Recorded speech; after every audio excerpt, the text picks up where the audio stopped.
The City of Jackson's Martin Luther King Jr. Center and the new varsity football coach at Jackson High School, Antonio Parker. Antonio, welcome back to the show. How you doing, Bart? I'm great. How are you? Oh boy, it is busy.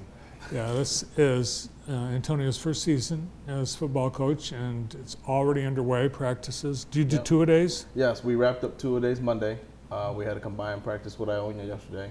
So glorified scrimmage, so to speak, just a combined practice with them. And then we have our four-way tomorrow at Lansing Catholic Central.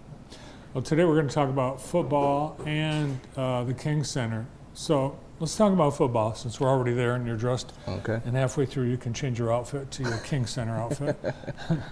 But so it's just been a couple months since you were named the coach, and right off the bat you got families in, and now that you've had a couple weeks of getting to know the kids and practices, how do you feel? Feel pretty good. We're doing some really good things right now. We had a really good day yesterday against Ionia, and then we had a good inter-squad scrimmage on Saturday. Kids are taking to the program really well. All three levels are doing really well. We got about just around 100, just under 100 kids total program 9 through 12. So the kids are doing great though, and it's been great so far. So do we have ninth grade, JV, and varsity? Yes, and so each grade, ninth grade and JV needs numbers to come up just a little bit. You know, we're just under right around 20. We'd like for them numbers to be right around 25. Varsity, we got a big team. We got about 46 or 48 kids varsity-wise. So you had a lot of people that came out. Yes. You even knew, I think, in June when we were talking at the Al Glick camp, you had an idea that there were going to be over 100 kids coming out. I had a good feeling that we had quite a few kids out. I just think the buzz of, obviously a new coach at that time, it wasn't me, but you know, I think the buzz of, you know, getting a new coach, the new indoor building that's coming, all the new stuff that's coming to Jackson High, the aquatic center that's up and rolling and rocking. So some good things going on at Jackson High right now. So I think all those things are exciting. Yeah, it was funny because I think it was just maybe a week before you were named coach that we were at the camp. Yeah, for sure. Talking about Jackson. I was in the heart of it then, right at the Al Glick clinic. I was in the middle of my second round of interviews, and so I was at the clinic, but my mind was thinking about the interview. You never let on. I'm glad I didn't. I had no idea. I'm sure. I'm glad I didn't. Because Coach Slater was interim coach. Yeah, he was interim, and he did Coach Slater did an awesome job leading the program. Rob Dillon, our offensive coordinator, Will Durr, our defensive coordinator, who took my place. Those three guys, in my opinion, during that transition, they really were the bridge to hold things together during that time for the program. And I can't thank those guys enough. And your team of coaches and all your... Yeah, and even all the guys behind the scenes, you know, there's so much more behind the scenes that go on. They all did an awesome job. But those three guys they took the reins, man, and just rocked. And I was able to kind of go through the interview process. And I was kind of, I said before, I stepped back, you know, to kind of go through all that process. And those three guys kind of held everything together. And then they were leading and guiding everybody else during that time. Cool. So when fans come back to the football games this fall, they're going to see a brand new refreshment stand, all new concessions building. Yep. New restrooms, and what's going to be what will look different about the team? I think what will look most different about the team is just honestly just the energy that they have and the vibe that they have, and it's just a new face. You know, Coach Scott Frawley did an awesome job in the 9 years he was here. He took the program to places that it hadn't been before. Undefeated season, went to the playoffs. I think of his 9 years, 6 years that he was here. Played in a district championship game. We lost in that game, but did some things in the program that hadn't been done, you know, especially being undefeated. So I just think the energy is going to be different. I think it's going to be a different, you'll see a different vibe. You'll see a different brand of football. All right, coming soon. Next week, who's your first game? We open up next Thursday at Monroe. JV and freshman is at home on Wednesday against Monroe. Now the new Al Glick football practice facility looks like it's almost done. We're getting so close. I believe everything is coming. We're starting to reach down the home stretch there, and so hopefully the turf will be in sometime next week, and that'll take a couple weeks to be laid. And then after the turf, they've got to hit some stuff on the punch list. So hopefully sometime in September-ish, we'll be ready to start using that building sometime in September. Hopefully, that's the hope. I'll cross my fingers, but that's the hope. That's cool. So the turf, it's on some truck on its way here. We hope it is. It's supposed to get here Monday. And there's a new weight room that's going to be in there. Yes. Is that all Yep. done? The weights racks are up, but not the weights are in there. Okay. And so I'll leave the sneak peek. I got a sneak peek, but I'll leave it to be secretive until we open it up. But it's man, it looks.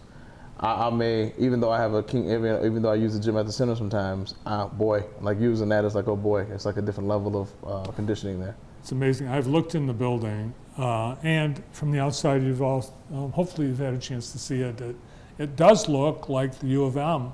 It does. It's like it's his little brother. It's Yeah. literally the little brother of the U of M. So it looks almost identical. And so it's about a 50-yard field and about a 10-yard end zone for a kick. And then there'll be a couple of run lanes in there, straight lanes, not round track, but a couple straight run lanes, 3 run lanes, I believe. But you'll be able to do multiple things in there at a time. You know, if the baseball team is in there, they can be in there lifting weights also. One of the cool things you did during the first week of football, when it was really hot, you told the kids to bring their bathing suits to practice. I did. So we did a pretty sweet thing with the Michigan State Troopers, Tedrick Gibbs and Kevin Rod, who are the Jackson State Trooper Post Command. We got together and decided to bring the kids in for a workout, and so we brought them in on Monday and Tuesday, Wednesday, I'm sorry, and they did a workout on the field on Tuesday, and I felt bad for them. And then Wednesday got even worse. We decided to put them in the water, but it was good for the kids because they got to see some adversity and some shared adversity, and got to see what it was like to get over that hump of adversity. Cool. Gibbs and Rod are basketball people, though.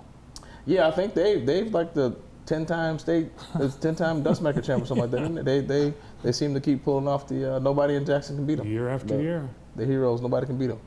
All right, well, let's talk about the MLK Center, because on Sunday you've got the back-to-school bash. Yep.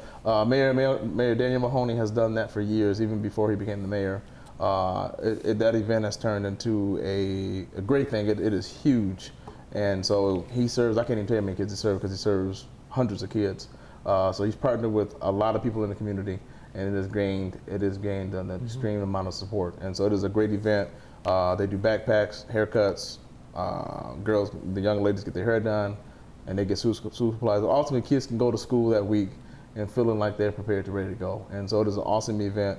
It's Sunday, August 21st at noon. Anybody that's somebody, please come down and check it out. Yeah, it was in fact the first year that this started was the year that Mayor Mahoney's youngest daughter was born. Oh wow, I didn't realize that. Yeah, so she turns 13 this year, and he started this when he was a musician. Yes, for sure. He was playing gigs. Yeah, and so it's always been, to my understanding, it's always been at the King Center. And so every year it just seems to have grown, and every year it's just like I talked to him this morning actually. He stopped at the center, Jackson College, and doing registration for their classes today. So we got a chance we were in crossing, we got a chance to talk for a little bit, and then just talked about, I asked him, hey, how many workers do you need for Sunday? And we kept kind of hodgepodge the numbers. I said, I'll give you quite a few, just because it's a lot of people, and that's a lot of people to try to figure out where to go, how to do it, and where to do things. Gets bigger every year. All right, Antonio, how does what's the transition from summer to fall at the King Center? How do things change? So in the summertime, we have our traditional summer program, roughly 120 to 150 kids a day, and it's really busy because the kids are all over the building, all over outside, just going from station to station, doing their games all day. And then in the fall, we transition to a more of a traditional, just after school type thing. We get about 30 to 40 kids a day, depending on the day of the week. We partner with the School of the Arts for a dance and art program. We're going to partner with the Jackson Symphony Orchestra for a music program, and then we have several things going on. So it's a different transition, but it's fun though. Nice. I know it's been busy, and there's a little bit of construction. They had added some lighting on the MLK Trail. Yes. And I think that's continuing into the fall. They should have that done. Yep. Mid-October, so that'll be nice. Yep, that'll be nice. So that with the trail by the King Center is already lit, so they're actually working their way going back south there, and so it's going really well. It's not south, it's not going west, and so it's going really well for us there. And so it's busy around those parts, but it's the King Center is the King Center, and it's always going to be, I think, the Mecca of Jackson. Yeah, it's awesome. Well, good luck in the remaining days leading up to your first football game. Yep, as head coach, we'll see. Do you have some game day traditions that you're planning?